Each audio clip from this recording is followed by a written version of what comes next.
In this video, we're going to be going through the wheel strategy, what it is, how to use it, and how to calculate your potential profits using the strategy. So for the wheel strategy, you do need to understand both cash secured puts and covered calls. If you don't already know what they are, go to the first two links in the descriptions, and I have a video already on those two things. But if you at least have a basic understanding of it, we will be going through it in simple terms now, just so you can understand how to use the strategy. So to get straight into it, and through this example, we will be using NVIDIA, and I have made an Excel spreadsheet to make this as clear as possible to everyone watching, even if you are quite beginner to options. So we can see currently NVIDIA is at $136.50. Now that has sold off. We are near our 52-week low. A lot of people may be saying, okay, I want to buy NVIDIA. I want to start looking at this stock long. And with the wheel strategy, you do want to be buying stocks that you already want to buy long, because otherwise selling the cash secure put is going to be risky because it's not something you want to own. So you only want to do this on stocks that you want to hold long and you think have upwards potential. So NVIDIA is at $136. We say, okay, if it comes down to $130, that is a good deal for us and we want to get long on NVIDIA. So now we know the price that we want to enter. We can now go over to the option chain and we want to find an expiry less than 60 days. And the reason for this is we are selling a put. And when you're selling, you want time decay to be in your favor. And in the last 60 days, time decay is at its greatest. So for this example, we'll go for a 41 day expiry, 14th of October, 2022. So now we've already said we want to buy NVIDIA at $130, as that is a good deal for us. So now we come over to the put side of the option chain, we find $130, and we can see if we were to sell this put, we would make $735. So now we can go over to our spreadsheet and we can see cost per share. So if we get exercised, we will be paying $130 a share. So obviously this will cost us $13,000. Now just to note, you don't always have to do it on expensive stocks like NVIDIA, because not everyone has $13,000 lying around to play the wheel strategy with. So you could always do this on cheaper stocks. For example, Rite Aid is around $5 or $6. So it's only going to cost you, $500 or $600 to do this strategy. But anyway, to continue going further, okay, it's going to cost us $130 a share.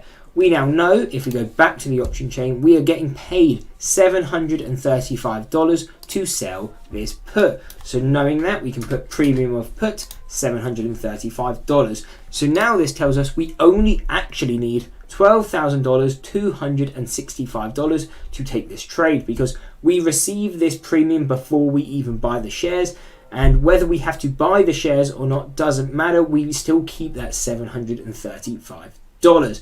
So this does also mean if NVIDIA doesn't go to $130 or below at the time of expiry, you keep those $735 and you don't have to buy anything, and that is the end of the trade unless you want to do it again at another expiry going further out.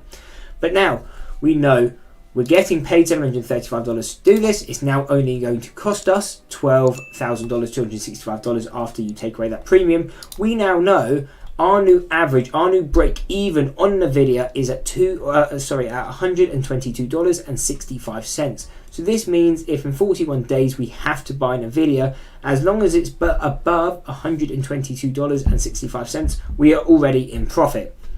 Now you can also look at this that you get 5.6 free shares. So what this basically means is obviously you receive that $735, you could buy just a little over 5 shares of NVIDIA with that premium you received. But now over to cost per share. And now, so this was the cash secured put side of things. Now we need to go over the covered calls. So now we are assuming it was at $130 or below, so we had to buy the 100 shares.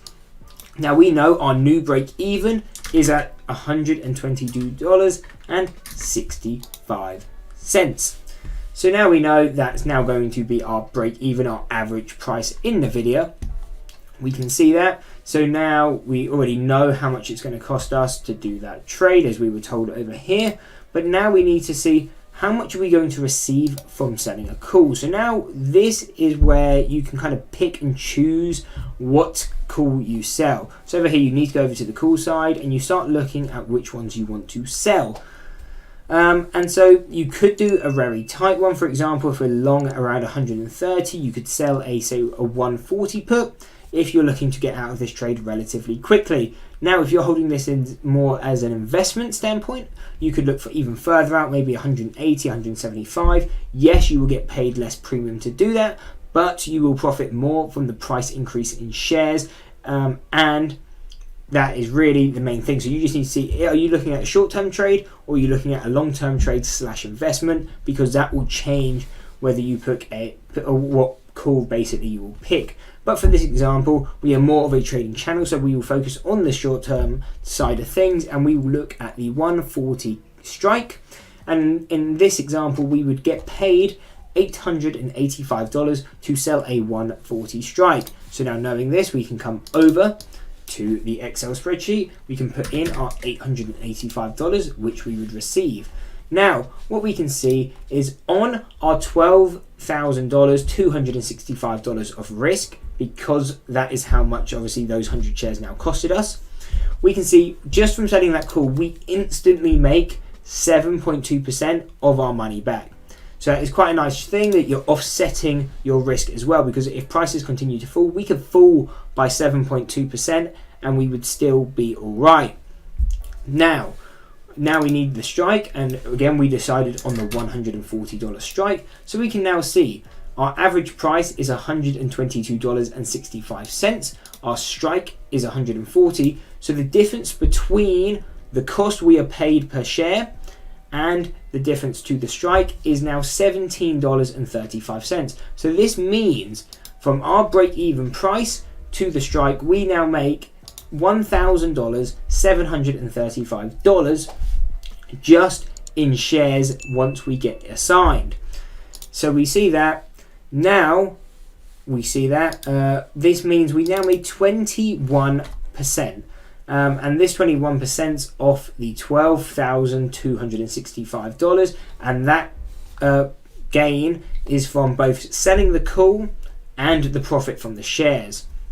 So now the idle price, you don't really have to pay too much attention to this, but that is a price. If Nvidia is below that, then it made sense to sell the covered call. If it goes above that, then it could have been better to just hold the shares long. But again, depending on why you're taking this trade is going to be a reason if you should have been selling the covered call in the first place. But now we can see our overall gain / loss is going to be $2,620 from the shares and from selling the call. And now this takes us to our overall P&L from the trade then. So we would make $3,355 from this trade, including the cash secure put premium that we received, the premium from selling the covered call, and then also the profit from the shares from our break even to the new strike. And you see we made that $3,000, and what that really tells us as well is that we made 27.4% on that trade on our max risk, which in this case was $12,265. Now, that is if the trade goes basically perfectly or in the way you want it to. You get assigned the first time you sell the cash secure put, and at the time of expiring your covered call, you also get assigned right away. Now, sometimes it may take 1, 2, 3, 4 months for you to even get into the trade, and so if that happens, that means you make even more money on the premium from the put, because obviously you will keep selling that put until you get assigned. Now, always as well, your cover call that might not get assigned within the first 40 days or whenever your expiry is. So if so, then you can sell another one and another one until you finally get assigned. So this is kind of the bare minimum. If you may have made more if you just bought purely shares, but by doing it this way, you also offset a lot of risk, because obviously now our break even isn't $130, it is $122. So that gives us gives us quite a lot of offset if prices start to fall, and especially now where markets are uncertain, you may want that protection.